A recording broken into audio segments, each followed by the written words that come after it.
হ্যাঁ গর্জিত রেডি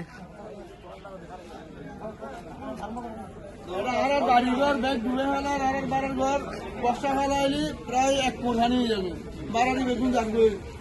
নিজের বাসস্থানের ভিতরে ঢুকে যাবে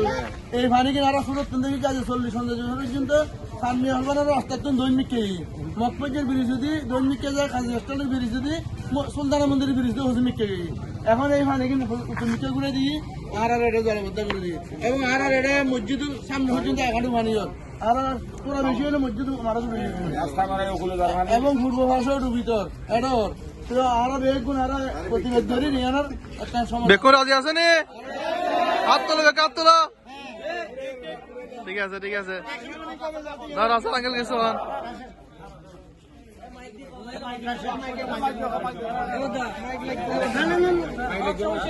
অসুবিধা না হইলে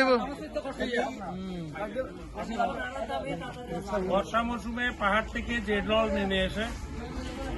এটা হাজিপাড়া হয়ে রাস্তার পূর্ব পাশ থেকে আগে পানিগুলা ধারাবাহিকভাবে দক্ষিণে আরবি টেক্সটাইলের দিকে যেত অথবা দুলিয়াছড়া থেকে উত্তর দিকে যেত। বর্তমানে ওই পানি উত্তর এবং দক্ষিণে কোথাও না গিয়ে সোজা পশ্চিম দিকে পার হয়ে আসতেছে। পশ্চিম দিকে পার হয়ে আসলেও ওই পানিগুলা সাগরের দিকে যাওয়ার মতো কোনো রাস্তা ক্লিয়ার নাই, যার কারণে পানিগুলা এখানেও জমে থাকে। রাস্তার পশ্চিম পাশে হারিদনপাড়ারও ঢুকতেছে, পূর্ব পাশে হাতিপাড়াও ঢুকে যাচ্ছে। আমরা প্রশাসনের কাছে দ্রুতভাবে জানাচ্ছি পাহাড় থেকে নেমে আসা পানিগুলো আগের মতো রাস্তার পূর্ব পাশ দিয়ে দক্ষিণে এবং উত্তরে চলাচলের রাস্তাটা ক্লিয়ার করে দিলে আশা করি জলাবদ্ধ থেকে হাজিপাড়া এবং হারিদনপাড়া উভয় পাড়া মুক্ত হবে। আমরা প্রশাসনের সুদৃষ্টি কামনা করছি এই বিষয়ে। সবাই একমত ঠিক আছে ওই তো রেডি।